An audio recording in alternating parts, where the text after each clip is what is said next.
deal. Okay. So, academic writing. I actually am going to use the board, I think, for this. Because why not? I have this nice board here. Okay, so academic writing. Like, what is it? What do we do with it? Why do we do it? So really, we were going to mostly talk about proposals today. So, research proposals. And then we might talk a little bit about like what's it actually like to write a paper. But I think that the actual scientific papers, they come more along the lines of like there's some flexibility between what they look like and stuff. So they're not nearly as straightforward than research proposals. And this is going to include things like grants. We'll talk a little bit about grants. These vary way more than academic papers. So we'll just talk about like some of the different things that like every grant wants. And then we'll talk a little bit about them too. And then prelims or prelims. Some people call them advancements. So I'll call it / advancements. And other people call it just proposals. And then lastly, we'll go to dissertations. We're not going to do this in order. This is all the same thing. Dissertations. Like really, so if you are not familiar with the graduate program, basically what happens is you'll join a graduate program and you'll get an advisor and a research topic that you usually pick, and then you'll work with that advisor until you come up with a question, okay? Or a problem, but normally it's just like an actual question. Like most advisors want you to actually ask an answerable question, okay? So, once you get that question, you're going to do a bunch of research on it, and you're going to get a bunch of literature, a bunch of papers, blah, blah, blah, and you're going to be studying that field very well, and then you'll come up with a very, you'll start to kind of see how the question's going to play out. I'm a little bit choppy here, sorry. You're going to see how the question's going to actually play out a little bit, and then you can start to write your proposals and grants. And your proposals for grants or your prelims, your advancements or whatnot. Once you write your preliminary, then I'm just going to call it prelim from now on because that's what it's called for us. Once you write your preliminary, then you present it to your board of graduate advisors. Like you have your graduate advisors and then you pick 2 or 3 other ones. One of them usually is an outside examiner from a different department or a different university or something like that. And that's, not all schools are this way. This is just pretty much how my school works. So let's see. Yeah, sorry if it's a little choppy. As long as you guys can read it and stuff. I have lighting that should help a little bit. But yeah, so then at any point you can start writing your grants too, depending on what they are. But the preliminary, you write it. We'll talk about some different rules that you can use when you're writing it. You propose it, and then the department or your chair, your advisors will decide whether or not it's, an actual project worthy of a PhD. Okay? So, let's see. Where are we at then? Are we on to what is it? Yes, okay, so what's the whole point of all 3 of these, okay? And there's really just 2 main things that we can talk about, or we'll talk about 2 very important things with all of these, okay? So your main task is twofold, okay? It's communicate details of research,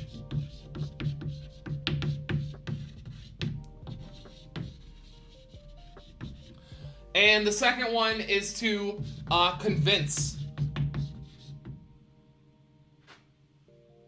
I spelled that wrong. We're good.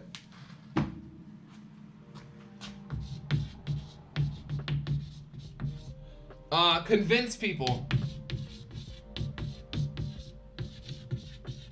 you can do this research.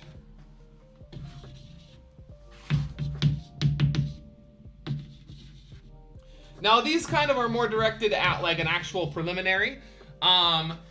You don't need to do too much convincing. You mostly need to convince people that you've done enough work for your actual dissertation. So for the preliminary and for grants and stuff, you need two things really, and then the dissertation, it just varies a little bit, but you need to communicate your details of your research very well. That's obviously huge for your dissertation, as well as the other two. And then you need to convince the people that you can do the research. So whether that's your grantors who are going to be offering you the money, or whether that's like your advisory panel or whoever it is, you basically need to convince them that A, this is a project that you can do, and B, that this is a project, you know, worth doing. So that kind of boils down. So let's talk about point number 2 first, actually, oddly enough. And that kind of boils down to 3 things, okay? So we're going to erase this because I want to erase this. So as far as the convincing them goes, there's 3 different tips.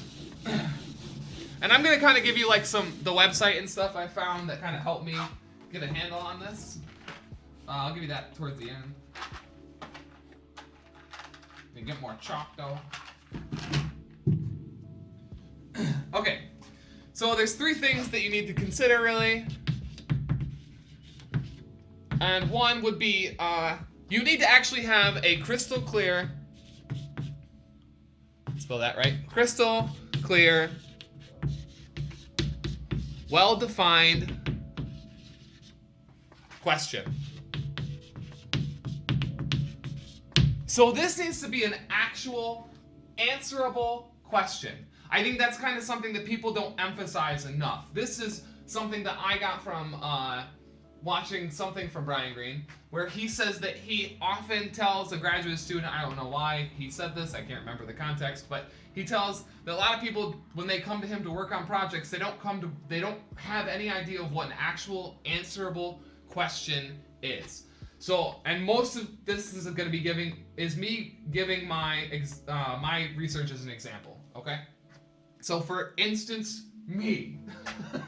So I'm working on parastatistics, okay? I'm writing a quantum field theory for parastatistics, okay? And I'm just filling in the gaps in the literature because there's lots of gaps in the literature, right? That's not a question, okay? So this is not going to be something that's going to, you know, go well for me if I just go and say, okay, my PhD is going to be filling the gaps in parastatistical field theory. So my actual question is, could dark matter have properties of parastatistics? Okay, and that's not going to be the main theme of my, you know, my PhD, but it's going to be a question that is well defined that I'm going to use all of my research to actually answer. And the answer might be, I don't know. The answer might be maybe. You know, there's a lot of problems that, am I dropping frames like crazy? It kind of looks like it. There's a lot of problems that like you can't just immediately get an answer right away. Let's see. Yeah, so sometimes the answer might not always be simple. It might not always be yes or no. But it needs to be a well-defined question, and it needs to be very clear. So again, my question very clearly is, could dark matter have parastatistical properties? Okay? That's it. And like that's not something that's going to show up necessarily like in the abstract or anything like that, but that's just kind of like the question that I'm going to be basing everything around. Okay? The next step. Is it, how do I want to say this? Is it novel? And also, we're going to have another kind of subs thing. Is it important or impactful? Important. You need to know whether the question you're asking is going to be new to the field and what your field kind of thinks of it, okay? Does your field have, you know, have they already tackled this question? Are there a lot of people interested in this question currently right now? You know, is your approach to this different than theirs? Like, is it novel? And then to go along with that, just because it's novel does not necessarily mean it's good. Does it have impact on the science community? Okay, that's kind of like the big point with this. So getting a question, and then is it important? So for me, I have, again, this parastatistical dark matter. Is it important? People want to know about dark matter. So for the science community, I would say yes, it's important, and it's also impactful. Is parastatistical dark matter important and impactful? Some people would probably say no, but the point is that, like, I'm learning parastatistics for many things. So the approach is, can I do it for, can I do the parastatistics for dark matter? Can I do it for something else? Is there, the parastatistics is pretty novel nowadays because there's not a lot of people working on it. But is it impactful? Is it important? Well, there's many applications that are currently being looked at right now that could be very beneficial. Let's see, NC has something. The way I was told, more or less, to determine if a question was good research question is whether or not it asks about a quantity you could plot. Basically, you get something tangible out of it. Sure, that's definitely a good thing. Definitely a good thing. I think in theoretical physics we might have a little bit of a we might not always do that, but that doesn't necessarily mean that it's always, bad. Let me think of an example. Well, I mean, causality is an example. Like, there's definitely students working on causality right now. There's a student from Oxford I know of who's working on physics of philosophy, who's working on causality through general relativity. Well, I should say time. I don't know. It's a philosophical approach, so it might be a little different. But is there a question worth answering? Oh, yeah, of course. Because we don't know a lot about time. Could you quantitate it? Maybe. But if you could, I don't think I would understand it straight off the bat. Maybe they would. I mean, she's very, very bright, so maybe she could do that. But that's a very interesting piece of advice from NC there. Very good, very good. Okay, so then the last one. Resources.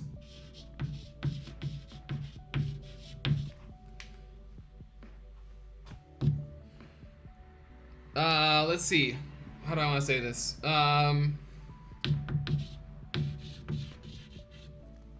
Is your question answerable? Oops.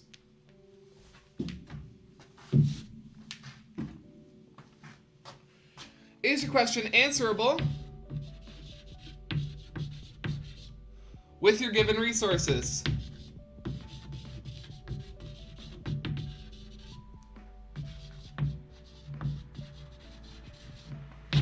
So, for instance, everybody has limits on time, on money, on your ability. That's, it might not be nice to hear, but that's a reality. Like, your abilities matter. So, for instance, again, me. I'm a second-year graduate student, and I'm applying for my, my preliminary, right? Being only in a project for 2 years is not necessarily going to give you... Oh, I froze. Hang on. There, I'm back. Being on a project for 2 years is not necessarily going to be giving you all the ability you need for your prelim. You might not be there yet. So this question, point right here, point number 3, resources. Your question, do you have enough money? Do you have enough, and that's going to be something like, I'll give an example in a second. Do you have enough time? Do you have enough ability? And that also goes very much with grant. Oh, I crossed it out. Don't cross it out. It's still very important. That also goes with grants. Like, you're going to have to convince them that you have the ability to do it. Because it's not just about whether or not the question is answerable. You also have to convince them that you have the knowledge, and that is going to be one of the next parts that we're going to do. You also have to give them the knowledge, or show them that you have the knowledge to answer this question. So money, if your project as a first-year graduate student is going to be to build a tabletop collider, particle collider, you might have money issues, especially with grants. Grants have limits. When you're looking at what grants to apply to, look for their prices, because sometimes if your project is going to be experimentally really costly, then you have to be creative to how you're going to get that money. Here's another good example of that. Ray Weiss. Ray Weiss had the idea of the LIGO. And he had a tabletop laser interferometer. And he had to go around and try to collect all of the money that he would need to build Lego. So in order to get the money, it was just another thing that he had to think about and another point that he had to make when he was trying to come up with his resources. And then time, of course, is another thing. We'll use LIGO again. He started that tabletop interferometer in like 75 or 76 or something like that. Maybe someone can correct me.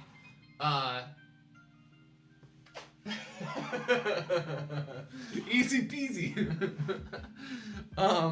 So time, imagine someone saying that they wanted to do that. They wanted to build a small version of the LHC as a tabletop. Hang on, I froze again. Zoom is being not kind to me. So say they, you wanted to build a tabletop LHC. That is obviously not a reasonable thing for a graduate student to do when there's limitations on how long you're gonna have. Well, maybe a tabletop one, but maybe I don't know how that works. But you can get the picture. Like, pick something that's reasonably answerable in the time of your PhD.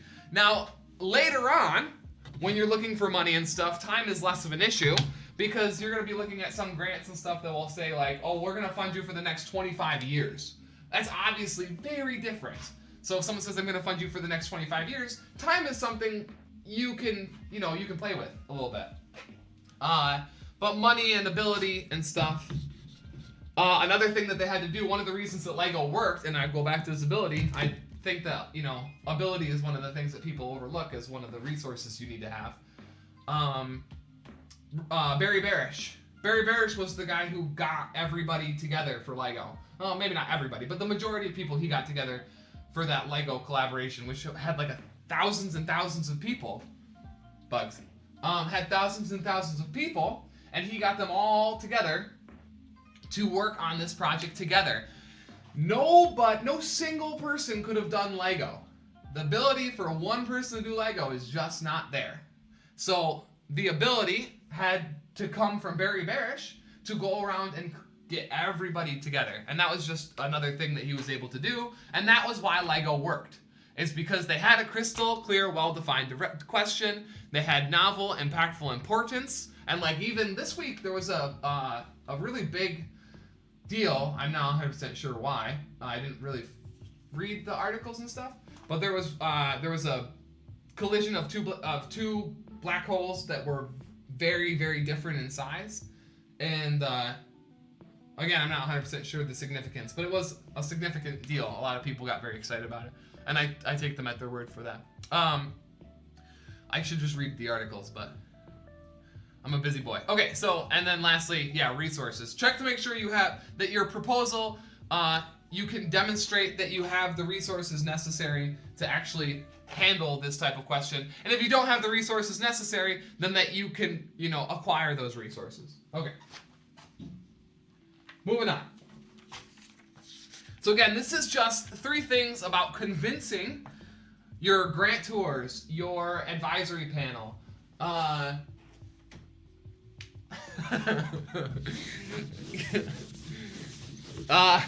C. So it's about convincing your grantors, your advisory panel, or whomever it is that you're trying to convince that you can either that they should give you the resources or that you can acquire the resources, or both. They should be part of the contribution to the resources. Okay, and the next part kind of comes about from communicating all these things.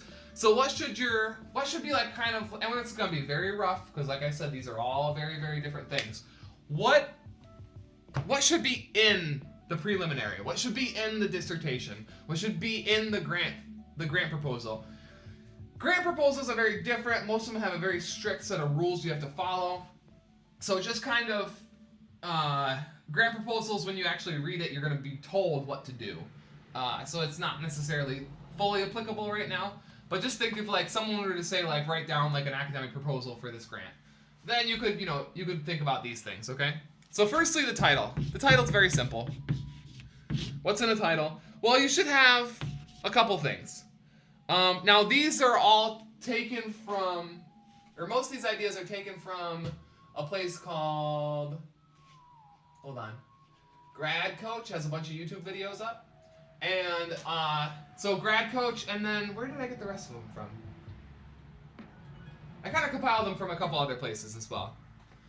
But in your title, this is pretty much directly from Grad Coach. I highly recommend them if you're interested in learning these things. But it's just broad topic. You need to have a broad topic. You need to have a focused topic. You need to have context.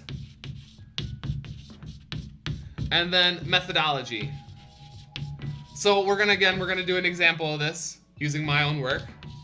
And we're gonna actually come up with a title together. I don't have like a straight up title for my dissertation yet. Firstly, titles are gonna be working, okay? So these are always going to be working until you're done. It's going to be a work in progress, and then probably your final title might be there when you actually submit the thesis or the proposal or whatnot. But until then, it's always just gonna be changing. And your broad topic needs to be like, so for instance, mine would be, can you guys see that if I write there? Let's just try it. Parastatistics. Focus topic. Dark matter. Kind of not that focused, but it is in my sense. Context. What would be the context? Whether or not they're related? That's kind of like context, right? If related. And then methodology, I'm actually using SUSY, but we can write SUSY and QFT. Just kind of like both of them. So then, so these are kind of like the things. What broad topic, parastatistics, focus topic, dark matter, context, are they related? And then methodology, SUSY. So it would be like something along the lines of, modeling. Maybe this could also be context, modeling. Modeling, dark matter, using, parastatistical supersymmetry / quantum field theory. Something along those lines. Modeling dark matter using parastatistical SUSY. Okay? So it's short. This is short. Most titles are not nearly this short. So, like I said, this is just something I'm coming up with on the top. But context, modeling. Focus topic, dark matter. Using a broad topic of parastatistics, and then the methodology is going to be SUSY QFD. Methodology should be something that's already been done, like something that's already set in stone. Your broad topic can be something that's set in stone or something that's like you're expounding like me, and then the focus topic, maybe that should be something that like needs to be worked on. So, these are me just kind of like spitballing ideas, but for the most part, just kind of remember these 4 things: broad topic, focus topic, context, and methodology. And they should try to arrange all of them in the title, but look I kind of did it pretty like simply. And, like I said, most of these titles are ridiculously long.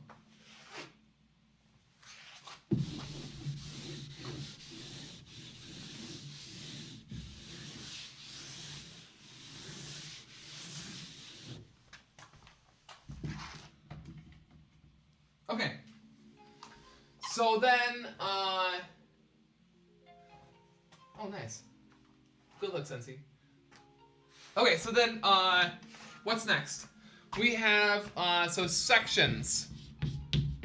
And this one's kind of going to be like for the rest of the /chapters, for the rest of the thing, but we're going to break this down into a little bit more, too. Inside the sections, you're going to have intro. Okay? What is your intro? What should your intro have?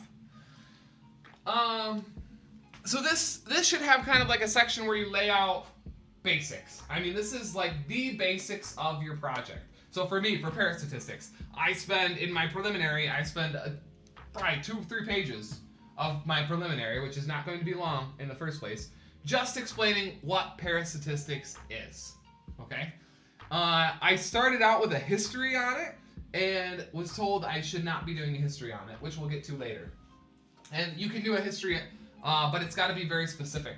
And I didn't do it properly, so I had to rearrange it. This was advice from my advisor, so we'll talk about that later. But so you want to have one part of the intro be a section dedicated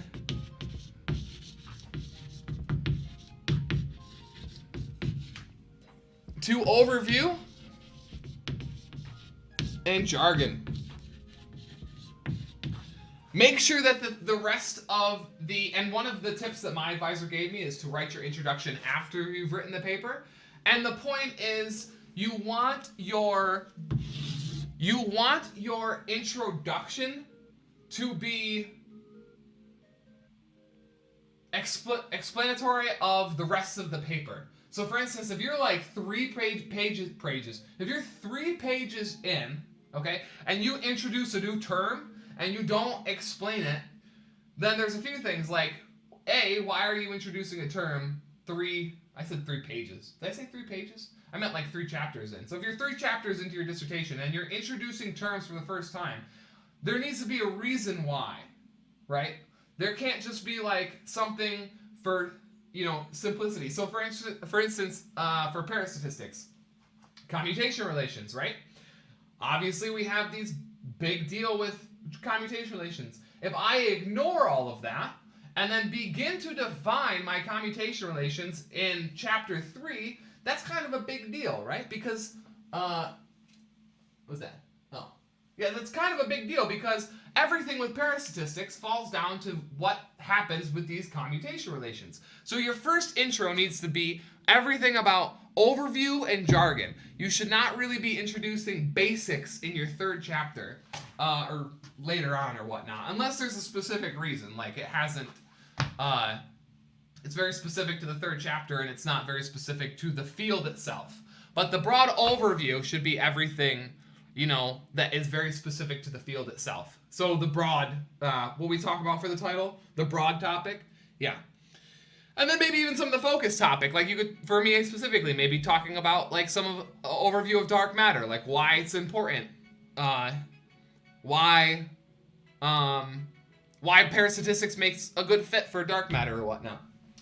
And that might be more along the lines of the second part of the intro, which is you want to narrow the focus. Again, most of the stuff I am pulling from narrow the focus. Most of the stuff I'm pulling from advice from my advisor, a couple other YouTube videos, but a lot of it's coming from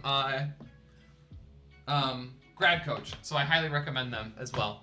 So narrow the focus, bring the focus down a little bit, explain a little bit more about dark matter, why, and that goes into the second part of the title, which was the focus the topic, because then it's going to be like, why is this your focus topic? How does all this overview matter for that focused part of the topic? So for me, it's kind of cookie cutter, how does parastatistics line up with dark matter? And then this is kind of where you can show more along the lines of where your thesis is going to kind of fill in, okay? Your thesis has to be kind of presented early on, right? You don't want them to go to like chapter 5 before your thesis is presented. So kind of like the narrow the focus part, the second half of the intro should really be kind of like where your question is. Like, how is this going to affect all of those like convincing things? That might be a good start to indication of where you want to come up, where you want to start bringing them up. You want to be very, you want to make sure that your focus or your research aim and your question, that those are very much the focus of this part that I keep saying focus over and over again. It's starting to get, annoying. But you want to avoid like rabbit trails. Like don't go running off talking about like, dark, like for me it'd be dark matters in clusters and things like that. Stuff that's not going to affect anything. We want to make sure that everything is very much arranged nicely, and to the point. All right, so then what comes after the intro? Well, the next thing might be something like, and this is going to be I like this one a lot from Grad Coach. It's going to be something that you need to, that it might span over several chapters, even several chapters, like depending on how far you get into your dissertation or your preliminary. Now, I'm not going to get into like, I don't think there's like a perfect way to set up like, oh, before I get that, let me read NC's comment. When I was writing for my proposal in-house summer research grant, which I did end up getting, rad, we structured it as what we did, why the results of this project could be important, what we'll do, what we hope for to have in the end. Don't go chasing water. Yes. So that part, what NC said would be a great thing to have in the second part of the intro. Exactly. So, like I said, I won't be getting into the dissertation as far as like how many chapters you should have, what each chapter should entail. That's more specific to your own project. For me, I'm only going to have 3 chapters. It's going to be intro, and then the QFT theory itself, and then it's going to be applications.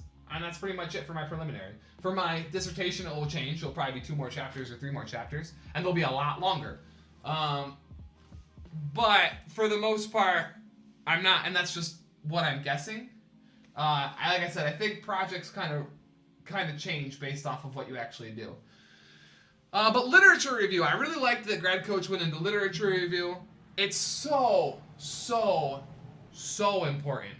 Like, my advisor bombards me with papers sometimes. And he knows that there's not enough time in the day to read them all. He knows that. And it's okay. So what I do is he tells me, he literally says, read the abstract, read the conclusion, and file it. And I think that's one of the strongest pieces of advice you can get as a starting out graduate student is go to archive, or hopefully your advisor is as active as mine. If he's not, you'll have to do this yourself.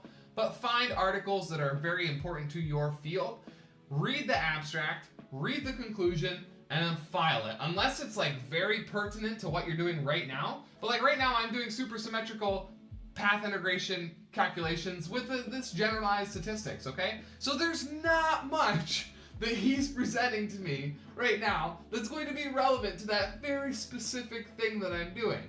So he says read the intro, or read the abstract, read the conclusion, and then file it away for later. And then like from the abstract and the conclusion, I can sort of, make a couple notes on the front of the folder, or make a note on a sticky and stick it to the front of the folder, throw it in my filing cabinet, and then and then I'll just try to remember where it is later. And I think that when I wrote I wrote a grant application last fall, and I think that the result of that was it was like a 2-page grant application. I had like 16 or 17 references. I actually had to pull back from the references because I couldn't fit them all on the page requirements. So that was a little bit too much. I ended up just getting rid of a couple ones that I didn't necessarily need to reference. But that's the fact of the matter is you want to make sure that you show everybody that you're involved in the reading literature, that you know what's out there. If you, I had, in my undergraduate project, I had written a paper. It had 3 references, and I remember very well, I asked one of my professors to read it. He said it was great. He liked it a lot. He said I only had 3 references, so it just made it sound like I don't know what's out there, and it looks like this has probably already been done somewhere. And he might have been right, because I wasn't very involved in the research, or the literature. So that's kind of like the important aspect of that. Okay. So what is this? So the important parts about this are actually let's erase, because I got a few points here to make about the literature review. We'll rewrite it. And I ain't gonna be bending over in front of everybody. No way, Jose. So, lit review. It says review. Just pretend it says review. Okay. Know your literature. Know it. Okay? Show you understand current state of field.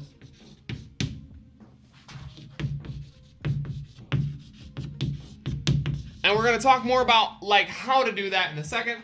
But just these are things you have to think about. Think about showing that you understand where the field is at right now. I know that parastatistics is not very popular right now. How do I know that? Because there's just not a lot of papers out right now about it. And that would be something that I wouldn't know if I wasn't looking. So you got to know where you're at with the field. This just makes me further question how many peer-reviewed, fully published papers with hundreds of hours put into them are ever fully read. Yeah, so even the papers that I've cited, I haven't necessarily fully read. I don't necessarily think that's a bad thing, though. It does kind of stink for the author who's very proud of it, because, you know, they're very proud of it. Who's very proud of it, they put a lot of work into it. But, like, a lot of the papers that I've worked with, actually, so I've definitely read 75% of the papers from start to finish that I cited on my grant application. But the other ones, I kind of just pulled things from that I needed. Like, I skimmed them and was like, you know, that's interesting. So I would start reading that section and then highlight, mark up. I mark up all my papers. I have a system of marking my papers up. I have, I kid you not, it's right here, I'm going to show you. I have a ruler for making straight lines underneath and around things. I use a mechanical pencil and eraser to write in the margins, things that I don't understand. I highlight things in yellow if they are of some importance, and I also underline them in red if they are very important and I need to make sure I know where they are and what they say. And then I have a blue pen for definitions. Anything that's definition, I do that, and then I just apply these rules to it if it's a very important definition. It's very systematic. It's something I came up with and I've been sticking with for a while. And that way, if I need to remember why I thought a paper was important, I can usually go and find like where things are defined, where things are very, very important, where they are, you know, kind of something I should glance at, but, you know, it might not necessarily be that important. And then all of the scratch work to see like myself working through the different steps. And if it's a really long calculation, I get out a notebook and actually do the calculation somewhere else, and then I just make a note on the paper that I did the calculation in one of my notebooks. I use like the Moleskine notebooks so that they're very like strong and sturdy, and I can always refer to them. I only have a few of them, and I just kind of like go into them when I need to. I used to do things in like the cheap, like the 99-cent ones, but I always found out that I could never keep them nice long enough. Whereas like the Moleskine ones I've had for a few years, and they're like in mint condition, and all of my notes and stuff are perfectly fine in them. So while they are more money, for me they're a better investment because they can keep all my calculations like really safe and there for me for later. And as a theorist, you know, that's absolutely what I need. So they're worth it. Okay, so then the next part is if you know the literature, you can reveal the gaps. Reveal the gaps in literature. Well, okay, you know that. I'll finish that. Reveal the gaps that are, why did I write that are not there? That are there. But also, if something is outdated. So, you know, there's all sorts of things that have been done a long time ago, and now we know. This came up on stream. People were asking about nuclear physics. Jax, I think it was you. You were asking about if textbooks from a certain time were still good to do nuclear physics in. And honestly, you know, I didn't know the answer to the question. But this was from 1950s, and now where are we at now? We're in, you know, 2020. Condensed matter has come a long way. We have superconductors have come a long way. There's all sorts of, I'll just say thermal properties because I don't know nearly enough about it, that have come a long way. So yes, a lot of the material that you might find might be outdated. So if you are very familiar with the literature, things are changing constantly. Here's another great example. That 1998 discovery that the supernovae are accelerating away faster has now started to come under fire a little bit.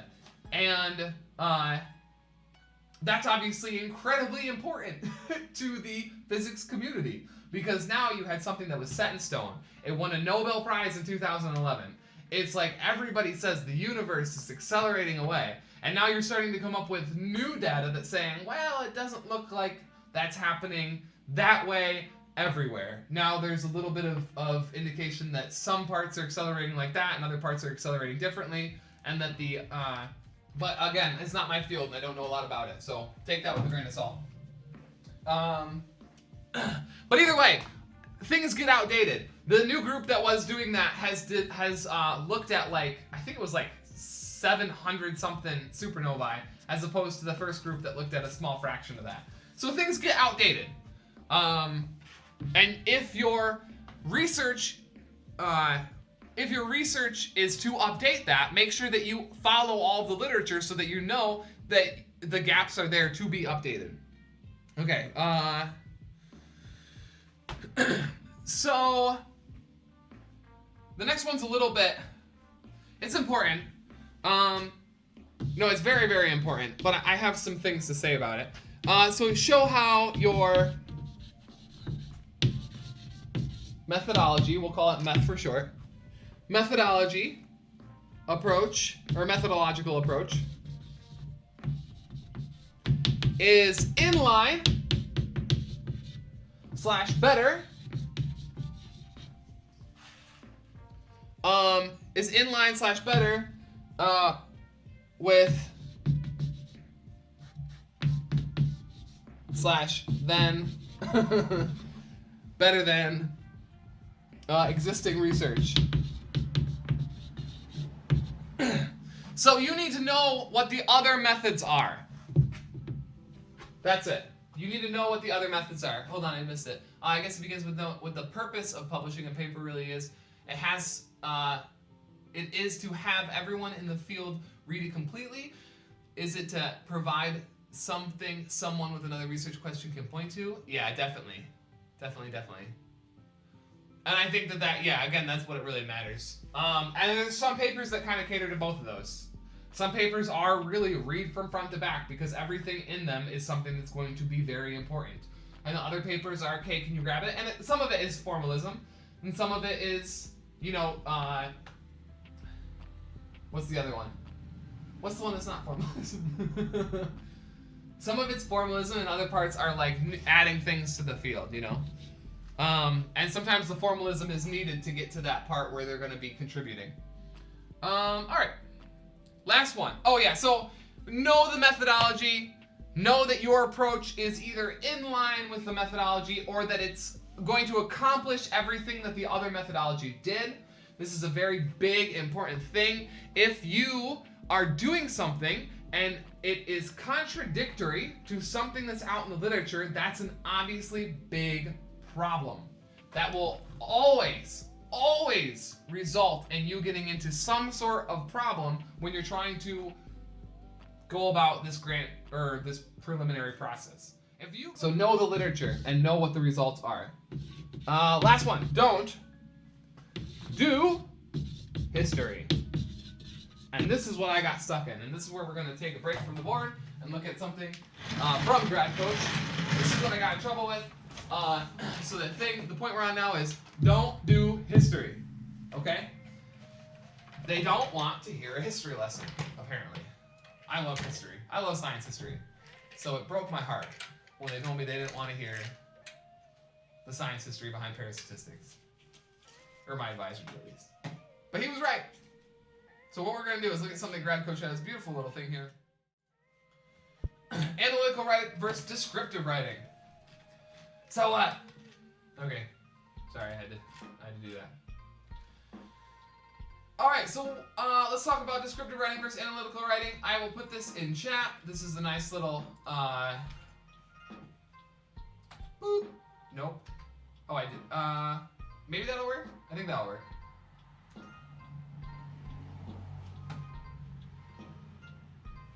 I think that'll work. Hold on. Yeah, it works. Okay, cool. Okay, so it is descriptive writing versus analytical writing. It states what, descriptive writing states what happened. You do not want to do descriptive writing. That is a history lesson. Like I said, we don't do history lessons here. We have to do analytical history. So it's not necessarily, don't talk about the past or don't talk about the history. It's more about, do the analytical side of that. So explain the impact of the event, especially in relation to research questions. Explain what the theory says is descriptive, or explain how this is relevant to the key issue in the research question. Okay? You guys can read, note the methods used, explain whether these methods were relevant or not. Let me think about an example. I can just tell you how I got it wrong. I got it wrong because I talked about how Murray-Gell-Mann used pairs statistics to come up with a quark model, which is, again, if you're one of my regulars here, I talk about that frequently. From time to time. And that was a history lesson. That was what my advisor did not want. He did not want me to tell everybody that, Murray-Gell-Mann came up with the quark model using pair statistics. He instead might have said about, how the quark model, not the quark model, so we shouldn't even say the quark model, but we could say that there are phenomenological instances in the past where, Pauli exclusion principle broke down, where we had arbitrary statistics, and pair statistics was necessary to, get around those Pauli exclusion principle statistical errors, that we had. Because that happened. That happened with Gell-Mann and quarks. So it's different. It's about approaching the history from a very pragmatic and, like he says, analytical approach. So here's just a couple of things you could do. You say, don't state what time, date something happened. Explain the timing was important or relevant. So the quark model came, around the 50s, 60s and 70s, late 60s, early 70s. Should I have said that? No, absolutely not. What was the timing that was relevant? Maybe I don't know how, maybe I can't put this one into words, but let's see here. Why was the timing important, relevant? Well, they had all these phenomenons, but they had no way to explain it, They had this phenomenon that was telling them that, the statistics were breaking down, that the Pauli exclusion principle wasn't holding up. And that was what the point is in the 50s and 60s and 70s, there was tons of experimental data, but there was just, they didn't have the things necessary to extract the stuff out of that experimental data. All right.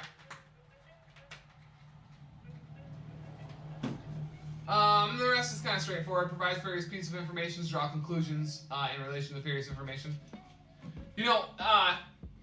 Pair statistics was able to fix those, fix that hump in our understanding of, being stuck to the Pauli exclusion principle. Okay? Stuff like that. Not, and again, not like, Gell-Mann used the pair statistics. So it was kind of stuff like that I had to steer clear of. And this little table here of how to go between descriptive and analytical is something that would be helpful, to most people, so. Especially me. Okay, and then you can read more about it if you want to get into it a little more. But let's keep going because we still got a little bit more to go.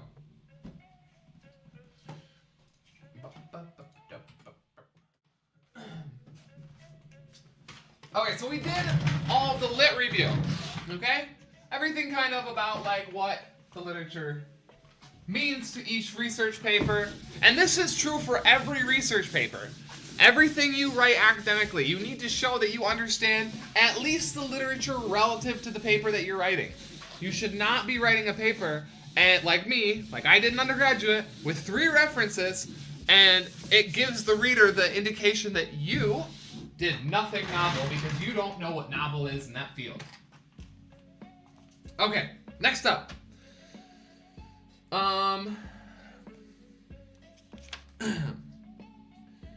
What did I write that down for? Let's see. Oh. I'm gonna reword it from what I wrote in my notes. And hopefully this is what I should be saying. Design your research.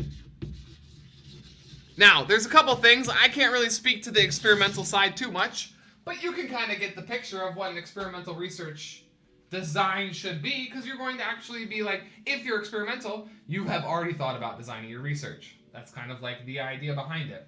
NC says, I am interpreting this as give the reader the reason to listen to what you're saying instead of going to the wiki and context information you would get elsewhere. That's absolutely correct, NC. That's actually a very good way to say it. Yes, you don't want to give them the idea that you just read it off the wiki. You want to actually, indicate that the field advanced because of something that happened without actually naming that thing that happened. Very good. So then the research design, again, experimental versus theoretical, we can sort of talk about that, but this is kind of where everything breaks down for the two and goes separate paths. So again, for my very specific case, I will be using SUSY because it has a nice way to handle the specific particles that we're interested for the model. We're going to be using what's called the Wess-Zumino model, okay? It's a supersymmetric model.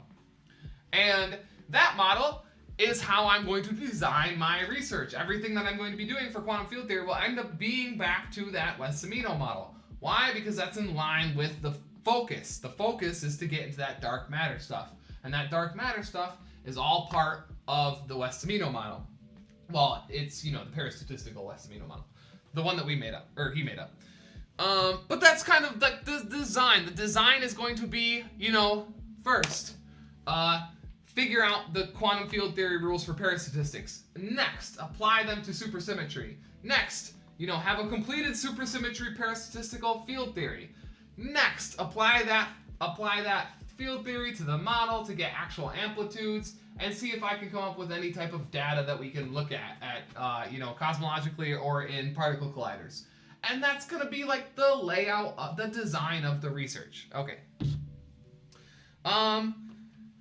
Next, this is going to be a time where you can show what you know. If you haven't already done that,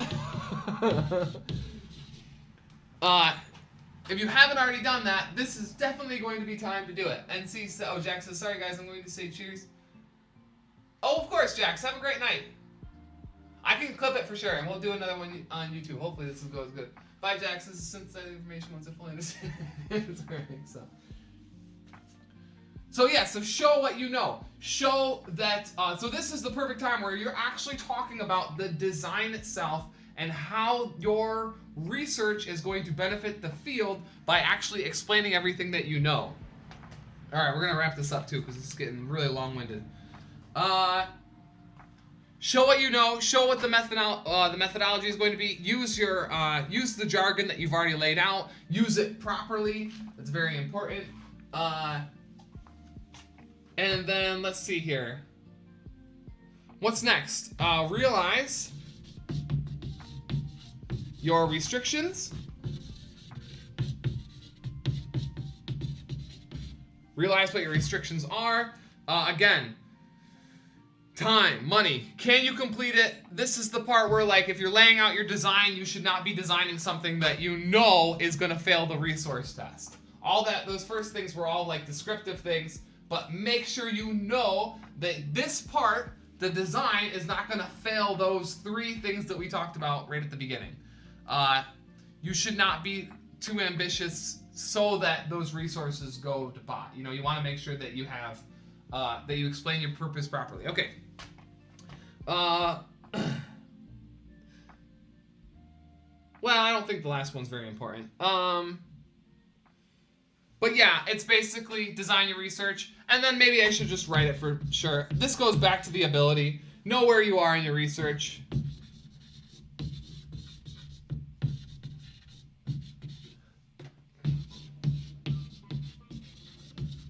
I know for a fact that I'm only a second year, and that if I am too ambitious with my design for my PhD project, that this will end up being a bad thing in the long run. It will end up, convincing my advisory panel that I don't know what I'm talking about. And that's not the part. If I approach the project design, and I use the jargon that I'm very comfortable with. It's freezing again. Come back to me. There we go. We're back. Okay.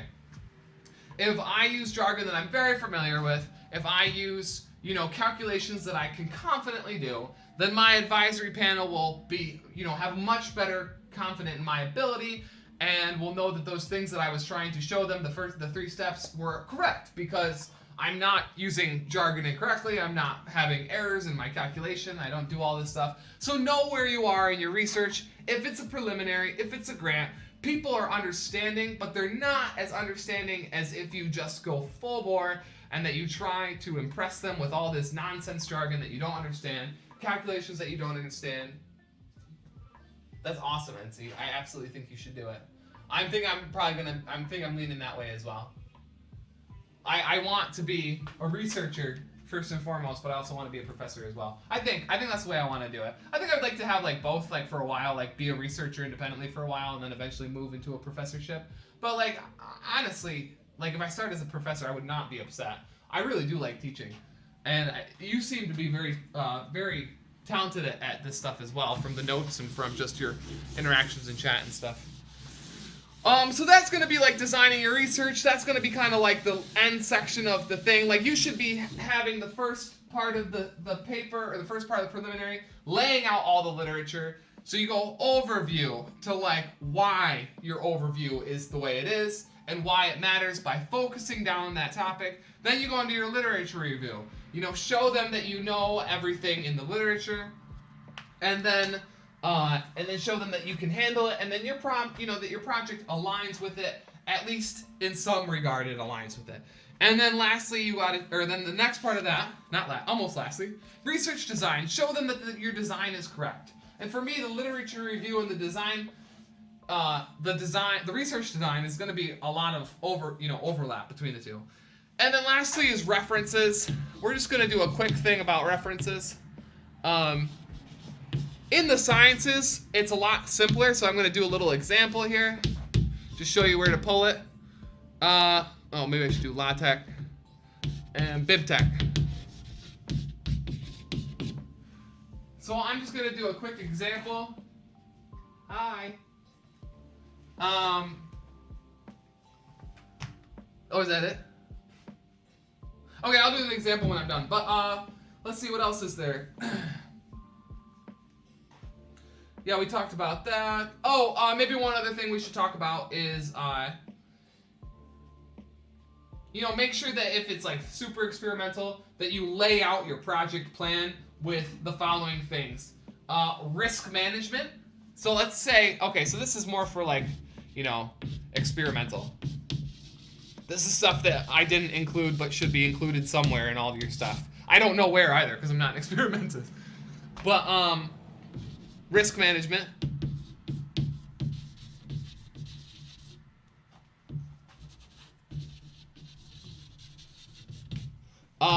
What's another one? Resource plan. Where are you going to get all these resources from? I mean, that's huge, right? Some of these labs at Binghamton University are like millions and millions of dollars worth of money. And like, where are they going to get that money from is so, so important.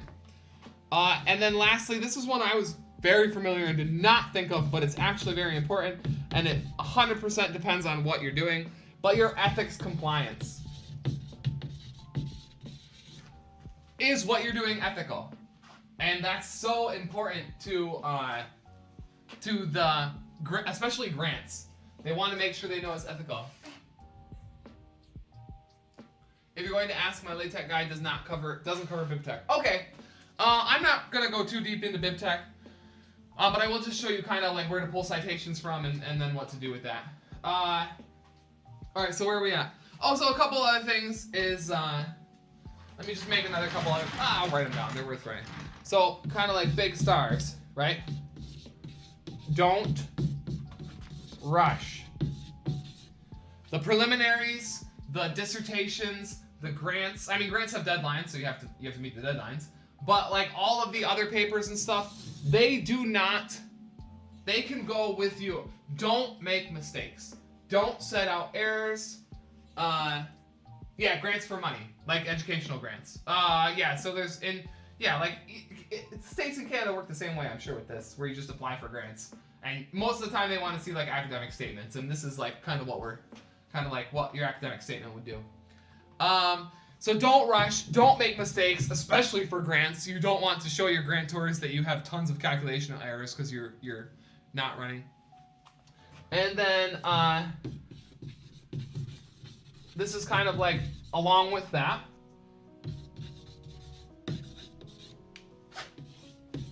Academia can be very slow. Very slow. And like we talked about before in the graduate video, that can be very difficult. So just send in your application, buckle down the hatches, and just wait. I mean, it's hard, but sometimes grants can take 6 to 8 months. Sometimes preliminary approval can be within an hour, and sometimes preliminary approval could be a week. Sometimes dissertation approval, if your advisor is across seas and you have to do like Zoom or Skype or whatever to get it done. Sometimes that can take like a month to get your approval for your for the dissertation after you present it, your defense or whatnot, or your dissertation, like sending it away, type deal. So these things take a long time. Academia is a very, very big area, and these things take a long time to get the ball rolling. So don't rush sending it out. And once it's gone, exhale and just be patient and wait.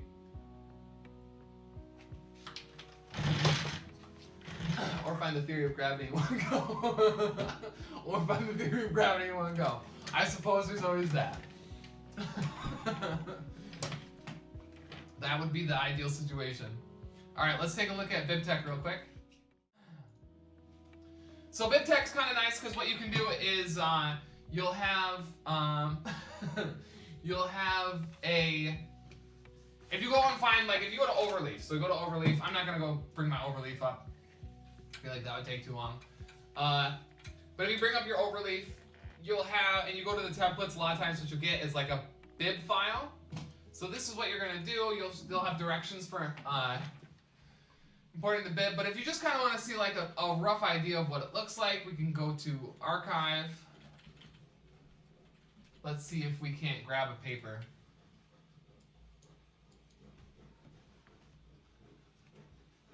Any of these will work, I think. So we'll click on the site, and then over here you'll see export citation. Click on the citation, and you'll have an archive ePrint, and it will be a BibTech citation. So what you'll do is you'll copy this and you'll paste it into that BibTech file. And again, that BibTech file will be located in Overleaf in the, a template. You'll pick out a template, and in that template they'll have a BibTech file, and you can just copy and paste that, the BibTech citation. And like, there's a lot of things. Archive has it. Like Science Direct will have it as well. I'm not going to go to each and every one and show you, but that's the point. You look for the site export citation, you look for the BibTech version of the export citation, and then you put it into the BibTech file. And then what it'll do is you'll get all the nice references right at the bottom, really nicely. It works so well, and it's not something you should fret about.